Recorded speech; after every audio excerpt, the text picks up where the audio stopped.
नमस्कार।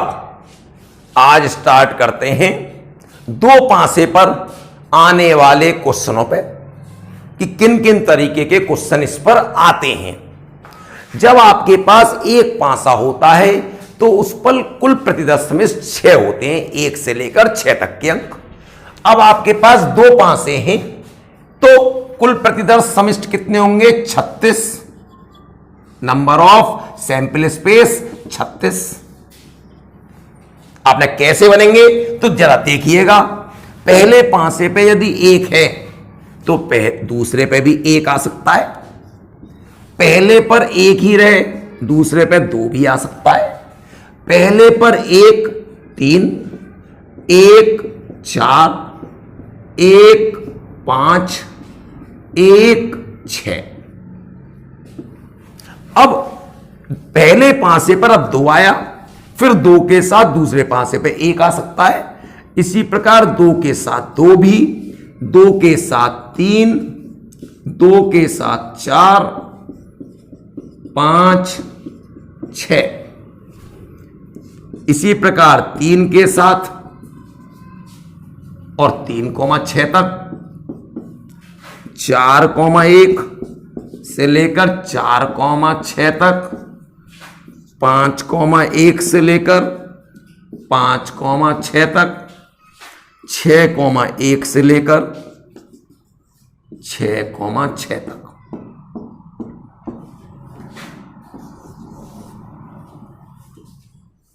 तो ये कुल कितने हो गए? 36। इस प्रकार से हम बना सकते हैं। अब इस पर क्वेश्चन आता है कि दो पासों की उछाल में 10 या 10 से बड़ा अंक आने की प्रायिकता क्या होगी? 10 या 10 से बड़ा, 10 भी उसमें शामिल है तो नंबर ऑफ इवेंट होंगे 10 निकालने के तरीके सबसे पहले पासे पे देखें कितना छोटा अंक आए कि जुड़ने पर 10 आ जाए। पहले पासे पर आपने कहा 4, दूसरे पर 6। अब यह भी हो सकता है 6 और 4 10 हो गए। अब क्या 4 के साथ कोई ऐसा अंक है जो आने पे 10 हो? नहीं होगा। इसका 4 के बाद अगले अंक पे चलेंगे 5,5। अब 5 को एक सा लग रहा है, अब ये नहीं आगे पीछे करना है इसमें। इसके बाद अगला आता है 5 के बाद 6 और 6,4 यहां पर है। कितने हो गए? 10। अब 11 आने के 10 या 10 से बड़ा, 11 के लिए पहले पे 5, दूसरे पे 6, फिर 6,5, 11 आने के तरीके हो गए। अब 12 आने के तरीके सिर्फ 6,6। तो कुल तरीके कितने हो गए? नंबर ऑफ इवेंट, ये तो कुल इवेंट हुए। ई नंबर ऑफ इवेंट 2 2 4 6। तो प्रोबेबिलिटी कितनी आ गई? Probability of event 6/36, 1/6। तो दो पासों की उछाल में 10 या 10 से अधिक योग आने की प्रायिकता 1/6 होती है। इसी में दूसरा क्वेश्चन आपसे पूछ सकता है, कहता है कि आपको 11 आने की प्रायिकता, उसने सीधे बोल दिया सिर्फ और सिर्फ 11 आने की, 11। अब 11 आने का जो तरीका है वो आपके पास या तो 5,6 है या 6,5 है। तो नंबर ऑफ इवेंट कितने हो गए? 2/36, 1/18। और खाली 12 आने का आपके पास प्रकार सिर्फ 6,6।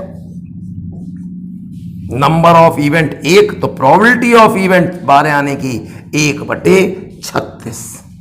इस प्रकार के दो पासों की उछाल में अंकों के योग आने पर क्वेश्चन आ सकता है। देखिए, अब दो पासे में क्या कह दिया जाए कि पहले पासे पर सम अंक हो, दूसरे पे कोई सा भी हो। अब आप देखिए पहला जो पहला पासा होगा उसमें कहां से कहां तक अंक होते हैं, 1 2 3 4 5 6। अब पहले पासे पर सम अंक हो, इसका मतलब पहले पासे पर 2 हो सकता है। अब दूसरे में कोई सा भी हो तो 2 के साथ 1 भी हो सकता है, 2 के साथ 2 भी हो सकता है, 2 के साथ 3, 2 के साथ 4, 2 के साथ 6।